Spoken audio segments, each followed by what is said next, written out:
ਸਤਿ ਸ਼੍ਰੀ ਅਕਾਲ ਜੀ। ਤੁਸੀਂ ਵੇਖ ਰਹੇ ਹੋ ਸੀਪੀਸੀ ਟੀਵੀ। ਇੱਕ ਵਾਰ ਦੀ ਗੱਲ ਆ, ਕਹਿੰਦੇ ਕਿ ਇੱਕ ਟ੍ਰੇਨ ਦਾ ਟੀਸੀ ਇੱਕ ਰੇਲ ਦੇ ਡੱਬੇ 'ਚ ਸਵਾਰ ਹੋਇਆ। ਟੀਸੀ ਜਿਹਨੂੰ ਆਪਾਂ ਪੰਜਾਬੀ 'ਚ ਟੀਟੀ ਕਹਿ ਦਿੰਦੇ ਹਾਂ। ਜਦੋਂ ਟਿਕਟ ਚੈੱਕਰ ਟਿਕਟਾਂ ਚੈੱਕ ਕਰਨ ਲੱਗ ਪਿਆ ਤਾਂ ਪਹਿਲੇ ਦੀ ਟਿਕਟ ਚੈੱਕ ਕੀਤੀ, ਕਹਿੰਦਾ ਕਿ ਤੁਸੀਂ ਗਲਤ ਡੱਬੇ 'ਚ ਸਵਾਰ ਹੋ ਗਏ। ਦੂਜੇ ਦੀ ਟਿਕਟ ਵੇਖ ਕੇ ਕਹਿੰਦਾ ਕਿ ਹਾਂ ਬਾਈ, ਤੂੰ ਵੀ ਗਲਤ ਡੱਬੇ 'ਚ ਹੈ। ਤੀਏ ਨੂੰ ਵੀ, ਚੌਥੇ ਨੂੰ ਵੀ, ਪੰਜਵੇਂ ਨੂੰ ਵੀ। ਅਖੀਰ ਜਦੋਂ 6-7 ਵਾਰੀ ਇਸ ਤਰ੍ਹਾਂ ਹੋਇਆ ਤਾਂ ਉਹਨੂੰ ਯਾਦ ਆਇਆ ਕਿ ਕੀ ਮੈਂ ਸਹੀ ਡੱਬੇ 'ਚ? ਦਰਅਸਲ ਟੀਸੀ ਹੀ ਗਲਤ ਡੱਬੇ 'ਚ ਸਵਾਰ ਸੀ। ਕਈ ਵਾਰ ਗਲਤ ਡੱਬੇ 'ਚ ਸਵਾਰ ਉਹ ਲੋਕ ਵੀ ਹੋ ਜਾਂਦੇ ਆ ਜੋ ਸਹੀ ਗਲਤ ਨੂੰ ਚੈੱਕ ਕਰਨ ਜਾ ਰਹੇ ਹੁੰਦੇ ਆ। ਮਾਮਲਾ ਕੀ ਹੈ? ਕਿਸ ਸੰਦਰਭ 'ਚ ਇੱਕ ਨਿੱਕੀ ਜੀ ਮਿਸਾਲ, ਨਿੱਕੀ ਜੀ ਕਹਾਣੀ ਪੇਸ਼ ਕੀਤੀ ਆ, ਅੱਗੇ ਚੱਲ ਕੇ ਸਾਫ਼ ਕਰਦੇ ਹਾਂ। ਮਾਮਲਾ ਹੈ ਲੁਧਿਆਣੇ ਦਾ। ਲੁਧਿਆਣੇ ਅਦਾਲਤ ਦੇ ਵਿੱਚੋਂ ਇੱਕ ਹੜਕੰਪ ਮਚਾਉਣ ਵਾਲੀ ਖਬਰ ਨਿਕਲਦੀ ਹੈ। ਕਹਿੰਦੇ ਕਿ ਇੱਥੇ ਜਿਹੜੇ ਵਕੀਲ ਪ੍ਰੈਕਟਿਸ ਕਰ ਰਹੇ ਨੇ, ਉਹਨਾਂ ਦੇ ਵਿੱਚੋਂ ਤਕਰੀਬਨ 130-140 ਵਕੀਲ ਇਸ ਤਰ੍ਹਾਂ ਦੇ ਆ ਜਿਨ੍ਹਾਂ ਨੇ ਫਰਜ਼ੀ ਇਨਰੋਲਮੈਂਟ ਲਏ ਹੋਏ ਆ। ਬੜਾ ਮਾਮਲਾ ਸੰਗੀਨ ਆ, ਬੜਾ ਗੁੰਝਲਦਾਰ ਆ। ਸ਼ਿਕਾਇਤ ਕਰਤਾ ਹੈ ਕੋਈ ਮਿਸਟਰ ਡੇਵਿਡ ਗਿੱਲ। ਕਹਿੰਦੇ ਆ ਕਿ ਇਸ ਸ਼ਿਕਾਇਤ ਤੋਂ ਬਾਅਦ ਜੋ ਜ਼ਿਲ੍ਹਾ ਬਾਰ ਐਸੋਸੀਏਸ਼ਨ ਆ, ਉਹਦੀਆਂ ਕਈ ਪਰਤਾਂ ਖੁੱਲੀਆਂ ਤੇ ਜਿਹਦੇ ਵਿੱਚੋਂ ਇਹ ਸਾਰਾ ਕੁਝ ਕਹਾਣੀ ਦੇ ਰੂਪ 'ਚ ਸਾਡੇ ਸਾਹਮਣੇ ਨਿਕਲਿਆ। ਕਹਾਣੀ ਕਈ ਵਾਰ ਗਰਕਣ ਦੀ ਵੀ ਹੁੰਦੀ ਹੈ, ਕਹਾਣੀ ਕਈ ਵਾਰ ਅੱਗੇ ਨੂੰ ਸਰਕਣ ਦੀ ਵੀ ਹੁੰਦੀ ਹੈ। ਕਹਾਣੀਆਂ 'ਚ ਬਹੁਤ ਕੁਝ ਲੁਕਿਆ ਹੁੰਦਾ ਹੈ। ਖੈਰ, ਜਦੋਂ ਜਾਂਚ ਪੜਤਾਲ ਸ਼ੁਰੂ ਹੋਈ ਤਾਂ ਆਮ ਆਦਮੀ ਪਾਰਟੀ ਦਾ ਵੀ ਜ਼ਿਲ੍ਹਾ ਕਾਰਜਕਾਰਨੀ ਦਾ ਯੂਥ ਪ੍ਰਧਾਨ ਪਰਮਿੰਦਰ ਸੰਧੂ, ਉਹ ਵੀ ਵਲੇਟੇ 'ਚ ਆ ਗਿਆ। ਉਹਨੇ ਸਾਫ਼ ਤੇ ਸਪਸ਼ਟ ਗੱਲ ਦੱਸੀ ਜੋ ਇੱਕ ਅਖਬਾਰ ਦੇ ਵਿੱਚ ਲੱਗੀ ਆ, ਜਿਹਦੇ ਵਿੱਚ ਉਹ ਕਹਿ ਰਿਹਾ ਵਾ ਕਿ ਦਰਅਸਲ ਡੇਵਿਡ ਤੇ ਮੈਂ ਬਚਪਨ ਦੇ ਮਿੱਤਰ ਸਾਂ। ਇੱਕ ਸਾਡਾ ਹੋਰ ਕਾਮਨ ਫਰੈਂਡ ਸੀਗਾ। ਸਾਨੂੰ ਇਹ ਡੇਵਿਡ ਹੀ ਲੈ ਕੇ ਗਿਆ ਸੀਗਾ ਕਿਸੇ ਪ੍ਰਜਾਪਤੀ ਨਾਂ ਦੇ ਵਿਅਕਤੀ ਕੋਲ। ਤਾਂ ਉਹਨੇ ਕੀ ਕੀਤਾ ਕਿ ਅੱਗੋਂ ਚਰਨ ਸਿੰਘ ਲਾਅ ਯੂਨੀਵਰਸਿਟੀ ਦੀ ਡਿਗਰੀ ਲੈ ਦਿੱਤੀ। 1.5 ਲੱਖ ਰੁਪਈਆ ਲੱਗਾ। ਫਿਰ ਉਸ ਤੋਂ ਬਾਅਦ ਉਹ ਕਹਿੰਦੇ ਕਿ ਇੱਥੇ ਹੀ ਮਾਮਲਾ ਰੁਕਦਾ ਨਹੀਂ ਹੈ। ਜੋ ਬਾਰ ਕੌਂਸਲ ਆ, ਉਹ ਤੋਂ ਇਹ ਇਨਰੋਲਮੈਂਟ ਵੀ ਲੈ ਦਿੱਤਾ, ਜਿਹਦਾ ਨੰਬਰ ਹੈ P/921/2016। ਤੇ ਨਾਲ ਉਹਨਾਂ ਨੇ ਕਿਹਾ ਕਿ ਜਿਹੜਾ ਸਾਡਾ ਤੀਜਾ ਮਿੱਤਰ ਸੀਗਾ, ਬਚਪਨ ਦੇ ਆੜੀ ਆ, ਯਾਰੀ ਪੱਕੀ ਹੈ, ਖਰਚਾ ਵੀ ਸ਼ਾਇਦ ਆਪੋ ਆਪਣਾ ਹੋ ਸਕਦਾ ਕਿਉਂਕਿ ਪੈਸਾ ਕਾਫੀ ਚੋਖਾ ਲੱਗ ਰਿਹਾ ਸੀਗਾ। ਤਾਂ ਕੋਈ ਸੁਖਮਨੀ ਨਾਂ ਦਾ ਵੀ ਮਿੱਤਰ ਇਹਨਾਂ ਦੇ ਨਾਲ ਸੀਗਾ। ਉਹਨੂੰ ਵੀ ਇੱਕ ਨੰਬਰ ਅਲਾਟ ਹੋਇਆ P/922/2016। ਉਸ ਤੋਂ ਬਾਅਦ ਇਹ ਸਾਰਾ ਕੁਝ ਚੱਲਦਾ ਤੇ ਫਿਰ ਇੱਥੇ ਆ ਕੇ ਰੁਕਦਾ। ਵੈਸੇ ਜਿਹੜੀ ਲਿਸਟ ਕਹਿੰਦੇ ਆ ਕਿ ਹੁਣ ਪਹੁੰਚੀ ਆ, ਜਿਹੜੇ ਇੱਕ ਬੜੇ ਨੇਤਾਗਿਰੀ ਕਰਨ ਵਾਲੇ ਮਸ਼ਹੂਰ ਵਕੀਲ ਆ ਹਰੀਸ਼ ਟਾਂਡਾ ਜੀ, ਤੇ ਉਹਨਾਂ ਨੇ ਸਾਰੀ ਉਹ ਲਿਸਟ ਜਿਹੜੀ ਆ ਅੱਗੇ ਪੁਲਿਸ ਕਮਿਸ਼ਨਰ ਨੂੰ ਭੇਜ ਦਿੱਤੀ ਆ, ਘੱਲ ਦਿੱਤੀ ਆ ਕਿ ਇਹਨਾਂ ਤੇ ਕਾਰਵਾਈ ਕਰਨੀ ਬਣਦੀ ਹੈ ਤੇ ਕਾਰਵਾਈ ਅਮਲ 'ਚ ਲਿਆਂਦੀ ਜਾਵੇ। ਸੋ ਕੀ ਕਾਰਵਾਈ ਹੁੰਦੀ ਹੈ ਬਾਅਦ ਦੀ ਗੱਲ ਆ, ਪਰ ਲਿਸਟ ਬਣਾਉਣ ਵਾਲਿਆਂ ਨੇ ਵੀ ਕਮਾਲ ਕੀਤੀ ਪਈ ਹੈ। ਦੱਸਦੇ ਆ, ਕਹਿੰਦੇ ਆ ਕਿ ਕੁਛ ਵਕੀਲ ਜਿਹੜੇ ਮੰਨੇ ਪ੍ਰਮੰਨੇ ਵਕੀਲ ਹੈ, ਜਿਨ੍ਹਾਂ ਦਾ ਕੋਈ ਵਾਹ ਵਾਸਤਾ ਨਹੀਂ, ਉਹਨਾਂ ਨੂੰ ਵੀ ਇਹਦੇ ਵਿੱਚ ਚੇਪ ਦਿੱਤਾ ਗਿਆ ਹੈ। ਇੱਕ ਵਕੀਲ ਸਾਹਿਬ ਤੇ ਫੌਤ ਹੋ ਚੁੱਕੇ ਆ, ਦੁਨੀਆ ਦੇ ਵਿੱਚ ਹੀ ਹੈ ਨਹੀਂ, ਪਰ ਉਹ ਲਿਸਟ ਦੇ ਵਿੱਚ ਮੌਜੂਦ ਹੈਗੇ ਆ। ਹੁਣ ਲਿਸਟ ਦੇ ਵਿੱਚ ਕਿੰਨੀ ਕੁ ਲਾਪਰਵਾਹੀ ਹੋਈ ਆ, ਕਿੰਨੀ ਕੁ ਗੜਬੜੀ ਹੋਈ ਆ, ਪਰ ਪਤਾ ਨਹੀਂ। ਪਰ ਇੱਥੇ ਬਹੁਤ ਵੱਡੀ ਗੜਬੜੀ ਹੋਈ ਆ। ਹਾਲਾਂਕਿ ਪਰਮਿੰਦਰ ਸੰਧੂ ਸਰੈਂਡਰ ਕਰ ਚੁੱਕੇ ਆਪਣੀ ਡਿਗਰੀ ਵਗੈਰਾ। ਹੁਣ ਕੀ ਕਾਰਵਾਈ ਹੁੰਦੀ ਆ ਉਹ ਵੇਖਣਾ ਹੋਏਗਾ, ਪਰ ਦਿਲਚਸਪ ਮਾਮਲਾ ਹੈ, ਦਿਲਚਸਪ ਮਾਜਰਾ ਹੈ। ਮੈਂ ਗੱਲ ਕਰ ਰਿਹਾ ਸੀਗਾ ਕਿ ਕਈ ਵਾਰ ਬੰਦਾ ਜਿਹਨੇ ਚੈੱਕ ਕਰਨਾ ਹੁੰਦਾ ਹੈ, ਉਹ ਹੀ ਗਲਤ ਡੱਬੇ 'ਚ ਸਵਾਰ ਹੋ ਜਾਂਦਾ ਹੈ। ਕਈ ਵਾਰ ਕਾਨੂੰਨ ਵੀ ਗਲਤ ਹੱਥਾਂ 'ਚ ਸਵਾਰ ਹੋ ਜਾਂਦਾ ਹੈ। ਸੋਚ ਕੇ ਦੇਖੋ, ਇਹਨਾਂ ਲੋਕਾਂ ਨੇ ਕਿੰਨਿਆਂ ਨੂੰ ਇਨਸਾਫ ਦਿਵਾਇਆ ਹੋਏਗਾ ਤੇ ਕਿੰਨਿਆਂ ਦਾ ਬੇੜਾ ਗਰਕ ਕੀਤਾ ਹੋਣਾ, ਕਿੰਨਿਆਂ ਨੂੰ ਜੇਲ੍ਹ ਦੀ ਦਾਲ ਪਿਆਈ ਹੋਊਗੀ, ਕਿੰਨਿਆਂ ਦੇ ਨਾਲ ਇਹਨਾਂ ਨੇ ਕਾਂਡ ਕੀਤੇ ਹੋਣਗੇ, ਜਿਹੜੇ ਕਿ ਪੇਸ਼ੇ ਤੋਂ ਵਕੀਲ ਦੀ ਮੁਹਾਰਤ, ਕਿਉਂਕਿ ਵਕੀਲ ਬਣਨਾ ਸੌਖਾ ਨਹੀਂ ਹੈ। ਜ਼ਰੂਰ ਵਕੀਲ ਬਣਨਾ ਸੌਖਾ ਨਹੀਂ। ਔਰ ਟੌਪ ਦਾ ਵਕੀਲ, ਸੁਪਰੀਮ ਕੋਰਟ ਦੇ ਵਕੀਲ ਨਾ, ਆ ਜਿਹੜੇ ਜਿਨ੍ਹਾਂ ਤੋਂ ਆਪਾਂ ਡਰਨੇ ਆ, ਬਿਊਰੋਕਰੇਟਸ, ਬਾਹਰ ਬੈਠ, ਬਾਹਰ ਬੈਠ, ਇੰਨੇ ਵਜੇ ਆਈ, ਇੰਨੀ ਤਰੀਕ ਨੂੰ ਆਈ। ਸੁਪਰੀਮ ਕੋਰਟ ਦਾ ਵਕੀਲ ਮਾਨੇ ਇਸ ਦੇਸ਼ ਦੇ ਵਿੱਚ ਉਹ ਅਹੁਦਾ ਹੈ ਕਿ ਜਿਹਦੇ ਤੇ ਅਫਸਰਸ਼ਾਹੀ ਦਾ ਵੀ ਜ਼ੋਰ ਨਹੀਂ ਚੱਲਦਾ, ਜੋ ਅਫਸਰਸ਼ਾਹੀ ਸਾਡੇ ਤੇ ਜ਼ੋਰ ਚਲਾਉਂਦੀ ਹੈ। ਖੈਰ, ਵਕੀਲ ਬਣਨਾ ਸੌਖਾ ਨਹੀਂ ਹੈ, ਪਰ ਇੱਥੇ ਸੌਖਾ ਵਕੀਲ ਬਣਨ ਦਾ ਵੀ ਰਾਹ ਜਿਹੜਾ ਉਹ ਮੌਜੂਦ ਰਹਿੰਦਾ ਹੈ। ਖੈਰ, ਕਹਾਣੀ ਬੜੀ ਦਿਲਚਸਪ ਹੈ। ਮੈਂ ਕਹਿ ਰਿਹਾ ਕਿ ਕਾਨੂੰਨ ਜਦੋਂ ਗਲਤ ਹੱਥਾਂ 'ਚ ਚਲਾ ਜਾਵੇ ਤਾਂ ਫਿਰ ਕੀ ਕੀ ਹੋਇਆ ਹੋਏਗਾ, ਤੁਸੀਂ ਅੰਦਾਜ਼ਾ ਸਹਿਜੇ ਲਗਾ ਸਕਦੇ ਹੋ। ਦੂਜੀ ਗੱਲ ਜਿਹੜੀ ਇਸ ਮਾਮਲੇ 'ਚ ਕਿ ਮੈਂ ਇੱਕ ਫਿਲਮ ਦੇਖੀ ਸੀ ਮੁੰਨਾ ਭਾਈ MBBS, ਉਹਦੇ 'ਚ ਸੰਜੇ ਦੱਤ ਹਸਪਤਾਲ ਹੀ ਖੜਾ ਕਰ ਦਿੰਦਾ ਹੈ ਕਿਉਂਕਿ ਉਹਦਾ ਪਿਤਾ ਵੇਖਣ ਆਇਆ ਸੀ ਕਿ ਆਖਰ ਮੁੰਨਾ ਸਾਡਾ ਕਰਦਾ ਕੀ ਹੈ ਸ਼ਹਿਰ ਦੇ ਵਿੱਚ, ਪੜ੍ਹਾਈ ਲਿਖਾਈ ਤਾਂ ਹਿਸਾਬ ਕਿਤਾਬ ਦੀ, ਪਰ ਉਹ ਸਾਰਾ ਕੁਛ ਉਸੇ ਤਰ੍ਹਾਂ ਦਾ ਤਾਮਝਾਮ ਬਣਾ ਦਿੰਦੇ। ਸਾਰਿਆਂ ਨੇ ਫਿਲਮ ਵੇਖੀ ਹੋਏਗੀ, ਜੇ ਨਹੀਂ ਵੇਖੀ ਤਾਂ ਜ਼ਰੂਰ ਵੇਖਣਾ ਕਿਉਂਕਿ ਇਹ ਮੁੰਨਾ ਭਾਈ ਟਾਈਪ ਦੀ ਹੀ ਕਹਾਣੀ ਹੈ। ਹੋ ਸਕਦਾ ਹੈ ਕਿ ਅੱਗੇ ਇੱਕ ਪੰਜਾਬੀ ਫਿਲਮ, ਕੋਈ ਪੰਜਾਬੀ ਮੂਵੀ, ਕੋਈ ਅੱਛਾ ਪ੍ਰੋਡਿਊਸਰ ਮਿਲੇ ਤਾਂ ਉਹ ਬਣਾ ਦੇਵੇ ਕਿਉਂਕਿ ਸਕ੍ਰਿਪਟ ਤਿਆਰ ਆਲਰੇਡੀ। ਹੋ ਸਕਦਾ ਉਸ ਫਿਲਮ ਦੇ ਵਿੱਚ ਸਾਨੂੰ ਇਹ ਵੇਖਣ ਨੂੰ ਮਿਲੇ ਕਿ ਜਿਵੇਂ ਸੰਜੇ ਦੱਤ ਨੇ ਇੱਕ ਫਰਜ਼ੀ ਜਿਹਾ ਹਸਪਤਾਲ ਖੜਾ ਕੀਤਾ ਸੀ ਬਾਪੂ ਨੂੰ ਵਿਖਾਉਣ ਵਾਸਤੇ, ਇੱਦਾਂ ਕਿ ਕਿਤੇ ਇਹ ਨਾ ਸਾਨੂੰ ਖਬਰ ਕਰਨੀ ਪੈ ਜਾਵੇ ਕਿ ਫਲਾਣੀ ਥਾਂ ਤੇ ਇੱਕ ਫਰਜ਼ੀ ਅਦਾਲਤ ਖੜੀ ਕਰ ਦਿੱਤੀ ਗਈ, ਸਾਰੇ ਫਰਜ਼ੀ ਵਕੀਲ, ਜੱਜ, ਸਟੈਨੋ, ਸਾਰੇ ਫਰਜ਼ੀ, ਤੇ ਉੱਥੇ ਵੀ ਚੇਪੀਆਂ ਲੱਗ ਗਈਆਂ। ਫਰਜ਼ੀਵਾੜੇ ਦਾ ਯੁੱਗ ਹੈ ਨਾ ਸੋ, ਵੋਟ ਵੀ ਫਰਜ਼ੀ ਬਣ ਜਾਂਦੀ ਹੈ, ਨੋਟ ਵੀ ਫਰਜ਼ੀ ਬਣ ਜਾਂਦਾ ਹੈ, दारू भी फर्जी, दवाई भी फर्जी। कमाल की गल है, फायदे भी फर्जी, तबाही भी फर्जी, की कुछ नहीं बनता। इंटरस्टिंग खबर है पर जुडिशरी नाल जुड़ी। एक दूसरी खबर भी तो घट दिलचस्प नहीं है ना, जुडिशरी जिहदे ते हमेशा संकोच के गल करनी पैंदी है क्योंकि प्रशांत भूषण वर्गे वकीलों नूं भी इत्थे वकील करने पै जांदे आ या जुर्माने भरने पै जांदे आ। हाई कोर्ट दे जज अपने ही मामले नूं सुन रहे हैं। दिलचस्प गल है ये, 2019 की गल है। नरनौल दे एक वकील साहब ने एक सूचना मंग लई RTI के जरिए। RTI बड़ी अजकल तुहानूं पता ना कि पंजाब दे विच भी ज़ेरे चर्चा है। मुख मंत्री साहब भगवंत मान जी, तुहानूं पता ही है, बादलों के हूटियां ते ये बहुत पींगा पाउंदे हुंदे सीगे, हूटियां ते पींगा, सियासी पींगा कि भाई इन्ने दे गेड़े ते रहिंदी आसमान दे विच आ, फलाण टमका चन्नी ते। पर अपनी वारी वो कहंदे आ कि नहीं नहीं नहीं नहीं, सिक्योरिटी दे कुछ कारण ने जिस करके असीं हवाई यात्रावां दा ब्यौरा नहीं दे सकदे। भाई अगाऊ थोड़ी ना सूचना मंगी जा रही है, जदों यात्रा फिनिश हो जाती उदों ते दस दिओ कि जिवें वो ट्रक वाली टैंकी ते लिखिया हुंदा तेल पानी खांदी संग ना करी ते रस्ते च जांदी तंग ना करी। जिहड़ा तेल पानी पींदी संग ना करी, रस्ते च जांदा तंग ना करी, ट्रक ते जो चीज़ां लिखिया हुंदियां ने वो जहाज़ ते भी लिख के दस दिओ कि तेल पानी का खर्चा किन्ना है। कहंदे कि नहीं, मान साहब नूं पुछया वो कहंदे कि नहीं नहीं, ये लोकां दा सवाल थोड़ी है। मतलब लोकां दे पैसे दी बर्बादी किन्नी हो रही है, जे कोई पुछ लवे तो लोकां दा सवाल ही नहीं है। खैर चलो, सवाल तो यही है कि सवाल असल च किहड़े ने। खैर इत्थे भी एक दिलचस्प सुनवाई हो रही है जिहदे विच हाई कोर्ट ने उस सूचना मंगण वाले नूं तलब कर रखिया है। इत्थों तक कि जिहड़ा केंद्री सूचना कमिशन है, क्योंकि सूचना नहीं दिती गई, केंद्रीय सूचना कमिशन कोल जांदा है मामला, ते केंद्रीय सूचना कमिशन कहंदा कि दिओ जानकारी, क्यों नहीं जे दिंदे, ते हुण कहंदे दोने ही आ जाओ तुसीं, तुहानूं दिंदे जानकारी टिका के। सो एक बारी फिर इतिहास अपने आप नूं दोहराउंदा नज़र आउंदा है। तुहानूं याद होएगा गगोई मामला, एक औरत ने शोषण के दोष लाए, उस तो बाद एक सुनवाई हुंदी है, सुनवाई दे विच खुद गगोई साहब मौजूद हुंदे आ। ये वैसे कमाल की गल है कि जुडिशरी RTI तो बाहर रहे, जज RTI तो बाहर रहन, RTI दी फिर सार्थकता किन्नी कु पायदार है, सोचन विचारण का विषय। क्योंकि इस RTI का जे मजमून पढ़ोगे, सूचना का जिहड़ा मौजू है, सूचना का जिहड़ा विषय है वो इहो आ कि हेठां अदालतां दे विच जजां दीयां किन्नियां शिकायतां होईयां ते उन्हां किन्नियां शिकायतां दा नबेड़ा होया, स्टेटस की है। तो जज साहब उत्थे दलील दे रहे हैं कि इस तरह के रिकॉर्ड ज़्यादा देर रखे नहीं जाते। और दूजी गल कि जजां दा ये व्यक्तिगत विषय है।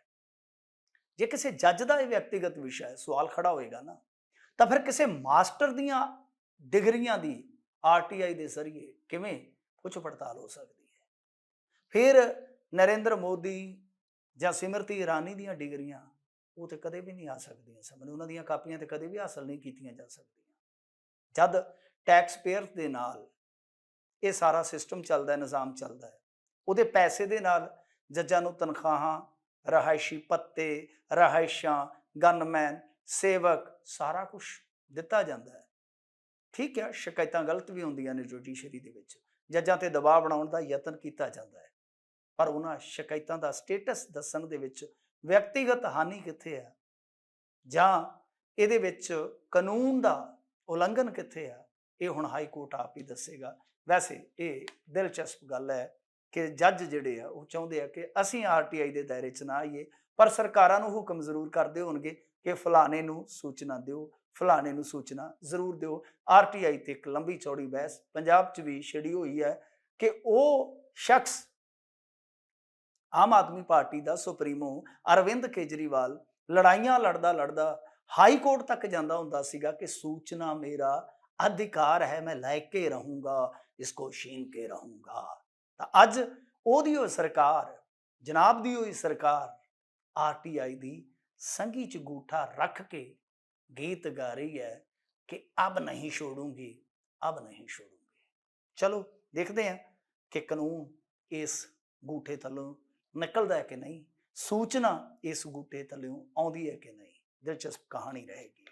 ਖੈਰ, ਇੱਕ ਦਿਲਚਸਪ ਕਹਾਣੀ ਹੋਰ ਸੁਣਾਉਂਦਾ ਜਾਵਾਂ, ਬੜੀ ਦਿਲਚਸਪ ਆ, ਬੜੀ ਹੀ ਦਿਲਚਸਪ ਆ। ਪਹਾੜਾਂ ਤੋਂ ਨਿਕਲੀ ਹੈ, ਜੋਗੀ ਉੱਤਰ ਪਹਾੜੋਂ ਆਇਆ, ਚਰਖੇ ਦੀ ਘੂਕ ਸੁਣ ਕੇ। ਸੋ ਦੇਖਦੇ ਹਾਂ ਕਿ ਇੱਥੋਂ ਜਿਹੜੇ ਉਤਰੇ ਨੇ ਉਹ ਕਿੰਨੇ ਕੁ ਵੱਡੇ ਜੋਗੀ ਨੇ, ਜਾਂ ਕਹਿ ਲਓ ਕਿ ਉਹ ਜੋਗੀਆਂ ਦੇ ਭੇਸ ਦੇ ਵਿੱਚ ਉਹ ਪਖੰਡੀ ਨੇ ਜਿਨ੍ਹਾਂ ਨੇ ਸਾਰਾ ਕੁਛ ਕੀਲ ਕੇ ਬਟਾਰੀ 'ਚ ਪਾ ਰੱਖਿਆ। ਬਹੁਤ ਗਲਤ ਹੋਕਰੇ ਦੇ ਰਹੇ ਨੇ। ਖੈਰ, ਮਾਮਲਾ ਰੋਪੜ ਜ਼ਿਲ੍ਹੇ ਦੇ ਪਹਾੜਾਂ ਦਾ। ਗੈਰ ਮੁਮਕਿਨ ਪੈਲੀ ਜ਼ਮੀਨ, ਜੰਗਲਾਤ ਵਾਲਿਆਂ ਨੇ ਆਖਿਆ ਕਿ ਥੋੜੇ ਬੂਟੇ ਲਾਈਏ, ਥੋੜਾ ਜੰਗਲਾਤ ਏਰੀਆ ਵਧਾਈਏ, ਲੋਕਾਂ ਨੂੰ ਥੋੜੇ ਜਿਹੇ ਸੌਖੇ ਸਾਹ ਦਵਾਈਏ। ਆਪਾਂ ਬੂਟੇ ਲਾਉਣੇ ਆ, ਇਹ ਜ਼ਮੀਨ ਲੈ ਲਈਏ। ਗੈਰ ਮੁਮਕਿਨ ਖਾਤਾ, ਚੋ ਆ ਗਿਆ, ਟਿੱਬੇ ਆ ਗਏ, ਪਹਾੜ ਆ ਗਿਆ, ਵਗੈਰਾ ਵਗੈਰਾ। ਜ਼ਮੀਨ ਦਾ ਸੌਦਾ ਕਰਨ ਵਾਸਤੇ ਇੱਕ ਕਮੇਟੀ ਬਣਾਈ ਜਾਂਦੀ ਹੈ, ਜੰਗਲਾਤ ਵਾਲੇ ਉਹਦੇ 'ਚ, ਹੋਰ ਜਿਹੜੇ ਆ ਜ਼ਰਾਇਤ ਵਾਲੇ ਆ ਉਹ ਉਹਦੇ 'ਚ, ਮਤਲਬ ਕਿ ਇਸ ਤਰ੍ਹਾਂ ਸਾਰੇ ਉਹ ਆ ਜਾਂਦੇ, ਇੱਕ ਕਮੇਟੀ ਬਣਦੀ ਹੈ। ਸੌਦਾ ਹੁੰਦਾ ਹੈ ਜ਼ੋਰ। ਸੌਦਾ ਇਹ ਹੁੰਦਾ ਹੈ ਕਿ 54 ਕਿੱਲੇ ਜ਼ਮੀਨ 9,90,000 ਰੁਪਏ ਪ੍ਰਤੀ ਏਕੜ ਦੇ ਹਿਸਾਬ ਨਾਲ, ਪਰ ਕਿੱਲੇ ਦੇ ਹਿਸਾਬ ਨਾਲ ਇਹ ਪੈਸੇ ਜਿਹੜੇ ਪੇ ਕਰ ਦਿੱਤੇ ਜਾਣਗੇ, ਜ਼ਮੀਨ ਲੈ ਲਈ ਜਾਊਗੀ। ਜ਼ਮੀਨ ਦੇਣ ਵਾਲਿਆਂ 'ਚ ਭਿੰਡਰ ਬ੍ਰਦਰਸ ਵੀ ਨੇ। ਜਿੱਦਾਂ ਕਦੇ ਸਿੰਗਰਾਂ ਦਾ ਟ੍ਰੈਂਡ ਹੁੰਦਾ ਸੀਗਾ ਨਾ, ਮੰਡੇਰ ਬ੍ਰਦਰਸ, ਔਜਲਾ ਬ੍ਰਦਰਸ, ਉੱਦਾਂ ਹੀ ਰਾਜਨੀਤੀ 'ਚ ਵੀ ਬ੍ਰਦਰਸ ਬਹੁਤ ਹਾਵੀ ਰਹਿੰਦੇ। ਬੈਂਸ ਬ੍ਰਦਰਸ, ਇੱਧਰ ਭਿੰਡਰ ਬ੍ਰਦਰਸ। ਰਾਜਨੀਤਿਕ ਪਿਛੋਕੜ ਕੀ ਹੈ? ਰਾਜਨੀਤਿਕ ਪਿਛੋਕੜ ਹੈ ਇਹਨਾਂ ਦਾ ਪੰਥਕ ਰਾਜਨੀਤੀ ਦਾ। ਜਨਾਬ ਜਿਹੜੇ ਦਲਜੀਤ ਸਿੰਘ ਭਿੰਡਰ ਨੇ, ਇਹ SGPC ਦੇ ਮੈਂਬਰ ਨੇ, ਸ਼੍ਰੋਮਣੀ ਗੁਰਦੁਆਰਾ ਪ੍ਰਬੰਧਕ ਕਮੇਟੀ ਦੇ ਮੈਂਬਰ ਨੇ। ਇਹਨਾਂ ਦੇ ਭਰਾਤਾ ਨੇ ਨਾਲ, ਤੇ ਤੀਸਰਾ ਇੱਕ ਹੋਰ। ਤੀਸਰਾ ਕੌਣ? ਤੀਸਰਾ ਸ਼ਾਇਦ ਇੱਕ ਹੋਰ ਵਿਅਕਤੀ ਹੈ ਜਿਹੜਾ ਇਹਨਾਂ ਦਾ ਨੇੜਲਾ ਹੈ। ਇਨਵੈਸਟੀਗੇਸ਼ਨ ਸ਼ੁਰੂ ਹੁੰਦੀ ਹੈ ਮਾਰਚ ਦੇ ਵਿੱਚ। DC ਸਾਹਿਬ ਆਪਣੀ ਰਿਪੋਰਟ ਸੌਂਪਦੇ ਆ। ਉਸ ਤੋਂ ਬਾਅਦ ਇਹ ਗੱਲ ਇੱਥੋਂ ਤੱਕ ਪਹੁੰਚਦੀ ਹੈ ਕਿ ਇੱਕ ਤਹਿਸੀਲਦਾਰ ਨੂੰ, ਜਿਹੜਾ ਕਿ ਨਾਇਬ ਹੈ, ਨਾਇਬ ਤਹਿਸੀਲਦਾਰ, ਉਹਨੂੰ ਅਰੈਸਟ ਵੀ ਕੀਤਾ ਜਾਂਦਾ। ਉਹਦੇ ਤੇ ਕੀ ਦੋਸ਼ ਹੈ? ਉਹਦੇ ਤੇ ਇਹ ਦੋਸ਼ ਆ ਕਿ ਇਸ ਜ਼ਮੀਨ ਨੂੰ, ਜਿਹੜੀ ਕਿ ਇੱਕ ਤਾਂ 54 ਕਿੱਲੇ ਹੈ ਹੀ ਨਹੀਂ ਸੀਗੀ, ਕਿੱਦਾਂ ਸਾਰਾ ਕੁਝ ਹੋਇਆ? ਇੱਕ ਤੇ ਇਹ ਜ਼ਮੀਨ ਜਿਹੜੀ ਗੈਰ ਮੁਮਕਿਨ ਜ਼ਮੀਨ, ਸੈਕੰਡ ਚੀਜ਼ ਕਿ ਆਪਣੀ ਮਾਲਕੀਅਤ ਕਹਿ ਕੇ ਵੇਚ ਦਿੱਤੀ ਗਈ, ਥਰਡ ਚੀਜ਼ ਕਿ 54 ਕਿੱਲੇ ਕਹਿ ਕੇ ਵੇਚ ਦਿੱਤੀ ਗਈ, ਜਦ ਕਿ ਜ਼ਮੀਨ ਦਾ ਰਕਬਾ 48 ਕਿੱਲੇ, 48 ਏਕੜਸ। ਅੱਛਾ, ਇਸ ਤੋਂ ਵੀ ਵੱਡੀ ਗੱਲ ਕਿ ਜਿੱਥੇ ਰਜਿਸਟਰੀ ਹੋਣੀ ਸੀ, ਜੋ ਸਥਾਨਕ ਆਪਾਂ ਤਹਿਸੀਲ ਦੇਖਦੇ ਹਾਂ, ਜਿਹੜਾ ਉਹਦਾ ਤਹਿਸੀਲਦਾਰ ਸੀ ਉਹ ਛੁੱਟੀ ਤੇ ਸੀ। ਨੈਬ ਗਿਆ ਘੁੰਮਦਾ ਘਮਾਉਂਦਾ ਕਿ ਚਲੋ ਉਧਰ ਗੇੜਾ ਗੂੜਾ ਕੱਢ ਆਉਂਦੇ ਆ, ਛੁੱਟੀ ਘਟਾ ਆਉਂਦੇ ਆ, ਉਦੋਂ ਹੀ ਚੱਕ ਦਿੱਤੇ ਫੱਟੇ। ਮਤਲਬ ਕਿ ਰਜਿਸਟਰੀ ਵੀ ਤੱਤ ਫੱਟ ਹੋ ਗਈ। ਕਮਾਲ ਦੀ ਗੱਲ ਹੈ ਕਿ ਜਿਹੜਾ ਰਕਬਾ ਘੱਟ ਹੈ ਤੇ ਵੱਧ ਵਿਖਾਇਆ ਗਿਆ, ਵੱਧ ਪੈਸੇ ਪੇ ਕੀਤੇ ਗਏ, ਉਹਦੇ ਵਿੱਚ ਜਿਹੜੀ ਕਾਨੂੰਨ ਉਹਦੀ ਰਿਪੋਰਟ ਸੀਗੀ ਘੱਟ ਰਕਬੇ ਵਾਲੀ, ਉਹ ਹਟਾ ਦਿੱਤੀ ਗਈ, ਰਾਈਟ ਆਫ ਕਰ ਦਿੱਤਾ ਗਿਆ ਉਹਨੂੰ। ਜਿੱਦਾਂ ਨਰਿੰਦਰ ਮੋਦੀ ਜੀ ਦੇ ਰਾਜ ਦੇ ਵਿੱਚ ਵੱਡੇ ਘਰਾਣਿਆਂ ਦਾ 10 ਲੱਖ ਕਰੋੜ ਰੁਪਈਆ 2 ਸਾਲਾਂ 'ਚ ਹੀ ਰਾਈਟ ਆਫ ਕਰ ਦਿੱਤਾ ਗਿਆ, ਹਟਾ ਦਿੱਤੀ ਗਈ ਰਿਪੋਰਟ। ਸਭ ਤੋਂ ਵੱਡੀ ਗੱਲ ਕਿ ਜਿਹੜਾ ਰੇਟ ਦਿੱਤਾ ਗਿਆ ਗੈਰ ਮੁਮਕਿਨ ਜ਼ਮੀਨ ਦਾ, ਪਹਾੜਾਂ ਦਾ, ਚੋਅ ਦਾ, ਉਹ 9,90,000 ਰੁਪਇਆ ਪਰ ਕਿੱਲਾ। ਤੁਸੀਂ ਸੋਚੋ, ਪੰਜਾਬ ਵਾਸੀ ਹੋ, ਆਸੇ ਪਾਸੇ ਨਜ਼ਰ ਦੌੜਾਇਓ, ਮੇਰੇ ਖਿਆਲ ਦੇ ਨਾਲ ਵਧੀਆ ਤੋਂ ਵਧੀਆ ਜ਼ਮੀਨ ਵੀ ਜਿਹੜੀ ਸਾਡੀ ਇੱਥੇ ਉਹ ਇੱਥੋਂ ਜੀ ਸ਼ੁਰੂ ਹੋ ਜਾਂਦੀ ਹੈ। ਵੈਸੇ ਤੇ ਉੱਤਰ ਹੀ ਜਾਂਦੀ ਹੈ, ਗਾਂ ਕੋਈ 20 ਲੱਖ, ਕੋਈ 30 ਲੱਖ, 40 ਲੱਖ ਨੂੰ ਵੀ ਕਿੱਲਾ, ਪਰ ਖੇਤੀਯੋਗ ਜ਼ਮੀਨ ਇੱਥੋਂ ਸ਼ੁਰੂ ਹੁੰਦੀ ਹੈ, ਜਿਹਦੇ 'ਚ ਠੀਕ ਠਾਕ ਖੇਤੀ ਕੀਤੀ ਜਾ ਸਕਦੀ ਆ। ਇੱਥੇ ਇਹ ਪਹਾੜੀ ਏਰੀਆ, ਬੀਆਬਾਨ ਏਰੀਆ ਜਿਹੜਾ ਖਰੀਦ ਰਿਹਾ, ਉਹ ਵੀ ਕਲੈਕਟਰ ਰੇਟ ਤੋਂ ਵੱਧ ਹੈ ਨਾ। ਦਿਲਚਸਪ ਕਹਾਣੀ। ਹੁਣ ਦਿਲਚਸਪੀ ਇਸ ਗੱਲ ਦੇ ਵਿੱਚ ਆ ਕਿ ਮਾਰਚ ਦੇ ਵਿੱਚ ਇਨਵੈਸਟੀਗੇਸ਼ਨ ਸ਼ੁਰੂ ਹੁੰਦੀ ਹੈ। ਵੈਸੇ ਮੈਂ ਤੁਹਾਡੀ ਜਾਣਕਾਰੀ ਲਈ ਦੱਸ ਦੇਵਾਂ ਕਿ ਇਹ ਕਿੱਸਾ ਪਿਛਲੇ ਲੰਮੇ ਸਮੇਂ ਤੋਂ ਹੀ ਖੁੱਲ ਗਿਆ ਸੀਗਾ, ਪਰ ਅੱਜ ਤੱਕ ਮੈਂ ਤੇ ਨਹੀਂ ਸੁਣਿਆ ਕਿ ਇਹਦੇ ਤੇ ਐਸਜੀਪੀਸੀ ਨੇ ਕੋਈ ਸਪੈਸ਼ਲ, ਕੋਈ ਖਾਸ, ਕੋਈ ਵਿਸ਼ੇਸ਼ ਸਟੇਟਮੈਂਟ ਜਾਰੀ ਕੀਤੀ ਗਈ ਹੋਵੇ, ਉਹਨਾਂ ਵੱਲੋਂ ਕੋਈ ਸਟੇਟਮੈਂਟ ਦਿੱਤੀ ਗਈ ਹੋਵੇ ਕਿ ਹਾਂ ਬਈ ਸਾਡੇ ਬੰਦੇ ਨੇ ਅਜਿਹਾ ਕੀਤਾ ਹੈ, ਉਹਦੇ ਖਿਲਾਫ ਅਸੀਂ ਵੀ ਆਪਣੇ ਪੱਧਰ ਤੇ ਕੋਈ ਜਾਂਚ ਪੜਤਾਲ ਕਰਵਾਉਂਦੇ ਆ। ਜੇ ਉਹ ਬੰਦਾ ਕਾਨੂੰਨ ਦੀ ਨਜ਼ਰ ਦੇ ਵਿੱਚ ਦੋਸ਼ੀ ਹੈ ਤਾਂ ਫਿਰ ਪੰਥ ਦੀ ਨਜ਼ਰ ਦੇ ਵਿੱਚ ਜਾਂ ਪੰਥ ਦੀ ਸਿਰਮੌਰ ਸੰਸਥਾ ਦੇ ਪ੍ਰਬੰਧ ਦੀ ਨਿਗਾਹ ਦੇ ਵਿੱਚ ਉਹ ਵਿਦੋਸ਼ਾ ਕਿਵੇਂ ਹੋ ਸਕਦਾ ਹੈ। ਘੱਟੋ ਘੱਟ ਇਨਵੈਸਟੀਗੇਸ਼ਨ ਤੇ ਹੋਣੀ ਚਾਹੀਦੀ ਹੈ। ਜੇ ਤੁਸੀਂ ਕੋਈ ਬਿਆਨ ਸੁਣਿਆ ਹੋਵੇ ਜ਼ਰੂਰ ਦੱਸ ਦੇਣਾ, ਮੈਂ ਉਹਨੂੰ ਸੁਣ ਕੇ ਇੱਕ ਸ਼ੁਕਰਾਨੇ ਵਜੋਂ ਲੰਬਾ ਸਾਰਾ ਖੱਤ ਲਿਖਾਂਗਾ ਤੇ ਉਸ ਖੱਤ ਦੇ ਵਿੱਚੋਂ ਆਪਾਂ ਸ਼ੁਕਰਾਨੇ ਨੂੰ ਲਮਕਾਉਂਦੇ ਜਾਵਾਂਗੇ। ਤਾਂ ਖੈਰ ਇਹ ਹੁਣ ਦੇਖਾਂਗੇ ਅੱਗੇ ਕੀ ਬਣਦਾ, ਕੀ ਐਸਜੀਪੀਸੀ ਕੁਝ ਕਾਰਵਾਈ ਕਰਦੀ ਹੈ ਜਾਂ ਨਹੀਂ। ਅਖੀਰ ਦੇ ਵਿੱਚ ਇੱਕ ਮੋਦੀ ਨੀਤੀ ਤੇ ਗੱਲ ਕਰਦੇ ਚੱਲੀਏ। ਮੋਦੀ ਨੀਤੀ ਤੁਹਾਨੂੰ ਪਤਾ ਹੈ ਕਿ ਇਸ ਵੇਲੇ ਇਸ ਦੇਸ਼ ਦੇ ਵਿੱਚ ਬੜੀ ਚਰਚਾ ਦਾ ਵਿਸ਼ਾ ਬਣੀ ਹੈ, ਤਿਰੰਗਾ ਵੀ ਕਹਿ ਸਕਦੇ ਆਪਾਂ, ਉਹ ਵੀ ਇਹਨਾਂ ਨੇ ਮੁਹਿੰਮ ਛੇੜੀ ਹੋਈ ਹੈ। ਪਰ ਮੈਂ ਇਹਦੇ ਤੋਂ ਹਟ ਕੇ ਇੱਕ ਗੱਲ ਕਰਾਂਗਾ। ਖਬਰ ਆਈ ਹੈ, ਬੜੀ ਦਿਲਚਸਪ ਖਬਰ ਹੈ, ਪੰਜਾਬ ਦੇ ਲਿਹਾਜ਼ ਨਾਲ ਇਹ ਸੁਣਨ ਵਾਲੀ ਖਬਰ ਹੈ। ਕਹਿੰਦੇ ਆ ਕਿ ਕਣਕ ਦਾ ਸਟਾਕ 1 ਅਗਸਤ 2022 ਨੂੰ ਘਟ ਕੇ 266 ਲੱਖ ਟਨ ਰਹਿ ਗਿਆ, ਜਿਹੜਾ ਕਿ ਪਿਛਲੇ 1.5 ਦਹਾਕੇ ਤੋਂ ਸਭ ਤੋਂ ਘੱਟ ਗਿਣਿਆ ਜਾ ਰਿਹਾ ਹੈ। 1 ਅਕਤੂਬਰ 2022 ਨੂੰ ਇਹ ਜਿਹੜਾ ਕਣਕ ਦਾ ਸਟਾਕ ਹੈ 229 ਲੱਖ ਟਨ ਰਹਿ ਜਾਏਗਾ, ਮਤਲਬ ਕਿ 266 ਤੋਂ ਵੀ ਥੱਲੇ ਆ ਗਿਆ। ਅਕਤੂਬਰ ਤੋਂ ਬਾਅਦ ਮਾਰਚ ਅਪ੍ਰੈਲ ਤੱਕ ਜਦੋਂ ਕਣਕ ਪੱਕੇਗੀ ਉਦੋਂ ਤੱਕ ਇਹ ਸਟਾਕ ਕਿੱਥੇ ਜਾ ਕੇ ਰੁਕੇਗਾ, ਤੁਸੀਂ ਸਹਿਜੇ ਅੰਦਾਜ਼ਾ ਲਗਾ ਲਓ, ਸਹਿਜੇ ਅੰਦਾਜ਼ਾ ਲਾ ਲਓ ਕਿ ਬਹੁਤ ਥੱਲੇ ਚਲਾ ਜਾਏਗਾ। ਵੈਸੇ ਵੀ ਜੇ ਤੁਸੀਂ ਦੇਖੋਗੇ ਮੋਦੀ ਨੀਤੀ ਦੇ ਤਹਿਤ ਕੀ ਹੋਇਆ, ਉਧਰ ਜੰਗ ਛਿੜ ਗਿਆ, ਰਸ਼ੀਆ ਯੂਕਰੇਨ ਦਾ ਰੌਲਾ ਪੈ ਗਿਆ, ਖੇਤੀ 'ਚ ਕਣਕ 'ਚ ਇੱਕ ਬਹੁਤ ਵੱਡਾ ਕਹਿ ਲਓ ਕਿ ਲਾਭ ਵੀ ਦਿਖ ਰਿਹਾ ਸੀਗਾ। ਪਰ ਹੋਇਆ ਕਿ 444 ਲੱਖ ਟਨ ਦੇ ਮੁਕਾਬਲੇ ਇਸ ਵਾਰ ਜਨਾਬ ਹੋਰਾਂ ਨੇ ਸਰਕਾਰੀ ਖਰੀਦ ਹੀ 188 ਲੱਖ ਟਨ ਕੀਤੀ, ਉਡਾ ਦਿੱਤੀ ਬਿਲਕੁਲ, ਕਿਉਂਕਿ ਪ੍ਰਾਈਵੇਟ ਪਲੇਅਰਾਂ ਨੇ ਕੁਝ ਭਰਪੂਰ ਰੇਟ ਦੇ ਦਿੱਤੇ ਖੁੱਲੀ ਮੰਡੀ ਦੇ ਵਿੱਚ, ਕਣਕ ਉਹ ਲੈ ਗਏ ਕਿਉਂਕਿ ਉਹਨਾਂ ਨੂੰ ਪਤਾ ਸੀਗਾ ਗਾਂ ਕਣਕ ਦਾ ਰੇਟ ਚਮਕੇਗਾ, ਜਿਵੇਂ ਬਿੰਦੀਆਂ ਚਮਕੇਗੀ। ਤਾਂ ਤੁਸੀਂ ਦੇਖਿਆ ਹੀ ਹੈ ਨਾ ਕਿ ਆਟੇ ਦਾ ਰੇਟ ਹੁਣ ਇੰਡੀਆ 'ਚ ਕਿਸ ਤਰ੍ਹਾਂ ਚਮਕ ਰਿਹਾ ਹੈ। ਖੈਰ ਇਸ ਵੇਲੇ ਜੇ 1 ਅਗਸਤ 2022 ਦੀ ਆਪਾਂ ਗੱਲ ਕਰਕੇ ਦੇਖੀਏ ਤਾਂ 279 ਲੱਖ ਟਨ ਚੌਲ ਦਾ ਸਟਾਕ ਹੈ ਇਹਨਾਂ ਦੇ ਕੋਲ। ਤਾਂ ਟੋਟਲ ਜੇ ਆਪਾਂ ਦੇਖੀਏ ਤਾਂ 546 ਲੱਖ ਟਨ ਹੈਗਾ, ਜਿਹੜਾ ਨਿਰਧਾਰਤ ਯਾਨੀ ਤੈਅ ਬਫਰ ਸਟਾਕ 376 ਲੱਖ ਟਨ ਤੋਂ ਜ਼ਿਆਦਾ ਹੈ। ਪਰ ਕਣਕ ਘਟ ਰਹੀ ਹੈ, ਕਣਕ ਘਟ ਰਹੀ ਹੈ। ਤਾਂ ਹੋਇਆ ਕੀ ਹੈ ਕਿ ਹੁਣ ਜਿਹੜੀਆਂ ਸਟੇਟਾਂ ਖਾਸ ਤੌਰ ਤੇ ਯੂਪੀ, ਗੁਜਰਾਤ ਕਣਕ ਦੀ ਡਿਮਾਂਡ ਕਰਦੀਆਂ ਸਨ ਕਿ ਸਾਨੂੰ ਜੋ ਤੁਸੀਂ ਫ੍ਰੀ ਫੂਡ ਦਿੰਦੇ ਹੋ ਕੇਂਦਰੀ ਫੂਡ ਐਕਟ ਦੇ ਤਹਿਤ, ਤਾਂ ਸਾਨੂੰ ਕਣਕ ਦੇਵੋ। ਇਹ ਕਹਿੰਦੇ ਕਿ ਨਹੀਂ ਕਣਕ ਨਹੀਂ ਮਿਲੇਗੀ, ਹੁਣ ਤੁਹਾਨੂੰ ਚੌਲ ਖਾ ਕੇ ਹੀ ਗੁਜ਼ਾਰਾ ਕਰਨਾ ਪਏਗਾ। ਕਮਾਲ ਦੀ ਗੱਲ ਹੈ ਕਿ ਜਿਸ ਵੇਲੇ MSP ਦਾ ਰੌਲਾ ਪੈ ਰਿਹਾ ਸੀ, ਖੁੱਲੀ ਮੰਡੀ ਦਾ ਜ਼ਿਕਰ ਕਰਦੇ ਸੀ, ਅੱਜ ਤੁਸੀਂ ਦੇਖ ਲਓ ਖੁੱਲੀ ਮੰਡੀ ਨੂੰ ਮੌਕਾ ਮਿਲਿਆ, ਉਹਨਾਂ ਨੇ ਆਪਣਾ ਭਰਪੂਰ ਲਾਹਾ ਖੱਟ ਲਿਆ।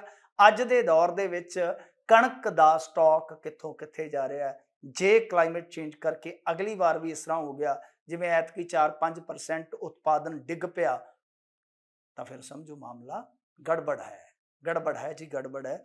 ਵੈਸੇ ਮੋਦੀ ਨੀਤੀ ਦੀ ਕੁਝ ਇੱਕ ਝਲਕੀ ਹੋਰ ਦੇਖ ਲਈਏ, ਫਿਰ ਚੱਲਦੇ ਹਾਂ, ਕਾਹਲੀ ਨਾ ਕਰੋ, ਚੱਲਦੇ ਹਾਂ। ਫਰਵਰੀ ਦੇ ਵਿੱਚ ਖੇਤੀ ਮੰਤਰੀ ਕੀ ਕਹਿੰਦੇ ਆ, ਕਹਿੰਦੇ ਜੀ 111 ਮਿਲੀਅਨ ਟਨ ਕਣਕ ਹੋਈ ਹੈ। ਫਰਵਰੀ ਦੇ ਅੰਤ ਦੇ ਵਿੱਚ ਤੁਹਾਨੂੰ ਪਤਾ ਹੀ ਹੈ ਕਿ ਸਾਰਾ ਕੁਝ ਸਟਾਰਟ ਹੋ ਗਿਆ, ਰਸ਼ੀਆ ਯੂਕਰੇਨ ਵਾਰ ਵਗੈਰਾ। ਅਪ੍ਰੈਲ ਦੇ ਵਿੱਚ ਕਣਕ ਦੇ ਰੇਟ ਵੱਧ ਜਾਂਦੇ ਆ, मोदी साहब बोलते हैं कहते हमारे देश में बहुत गेहूं है, हम सारी दुनिया का पेट भर देंगे। बड़ी फुकरी तगड़ी छड़ दी, कणक का एक्सपोर्ट खोल दिता। सबनों पता ही है, जब सरकार ने ये सारा कुछ किया तो ठीक उस वेले खबर आ गई कि कणक का उत्पादन डिग पिया, लुढ़क गया। जरूर किधर, फिर तो पता ही है कि इन्होंने अपना एक्सपोर्ट बैन कर दिता, कणक ते बैन कर दिता। फिर उस तो बाद शायद थोड़ी जी रियायत दी सीगी। तो इस तो बाद जे तुसी देखोगे पुरानी गल है, उस तो बाद तो इन्होंने कणक का फिक्र छड्ड ही दिता ते ये कह दिता कि चलो कणक नहीं तो चौल ही से। जिवें वो गाना ना, तू नहीं तो कोई और नहीं तो कोई और नहीं तो कोई और सही। चौल साडे कोल हैगा, कणक का तो मुड़ के पता ही लग गया, खड़ा छड्ड दिता। जिहड़ी मैं गल पिछे करके आया कि नीति देखो किस तरह की है, एक्सपोर्ट खोल दिता जाता है। अज ये कह रहे हैं कि देखो जी साडे कोल कणक घट है, चौलों नाल सारो। तो ये मोदी नीति की कह लो कि बड़ी जारहाना उमदा बन गई है। नवी गल हुण सारिਆਂ ਨੂੰ पता ही है कि 5 अगस्त हाल के दिनों रिटेल आटे का जिहड़ा भाव है वो पिछली 5 अगस्त की तुलना दे विच दिल्ली, बंबे, कलकत्ते क्रमवार 21%, 29% ते 46% उतां है। पै गए ना रोटी दे लाले, इहनूं कहंदे रोटी दे लाले। मोदी नीति की एक झलकारी है। फिर अगस्त के विच जे तुसीं देखोगे तो इन्हां ने हुण एक नवां फैसला किया है कि इंपोर्ट ड्यूटी घटाउण जा रही है सरकार। ये है मेरी सरकार, नखरे मेरी सरकार दे, तौबा मेरी तौबा। नखरे ये ने कि देखो पहला एक्सपोर्ट खोलिया, उत्पादन डिगे तो सही अंदाजा नहीं लग्या, एक्सपोर्ट बंद किया, नाल आटे दे भाव तां चले गए। हुण इंपोर्ट ड्यूटी घटाउण जा रहे आ कि कणक बाहरों आ जाए। कमाल की गल आ कि पहला एक्सपोर्टर फायदा चुक गए, किसानों नूं कख नहीं मिलिया महंगे भाव का, हुण इंपोर्टर फायदा चुक जाणगे, किसानों नूं तां भी कुछ नहीं मिलना।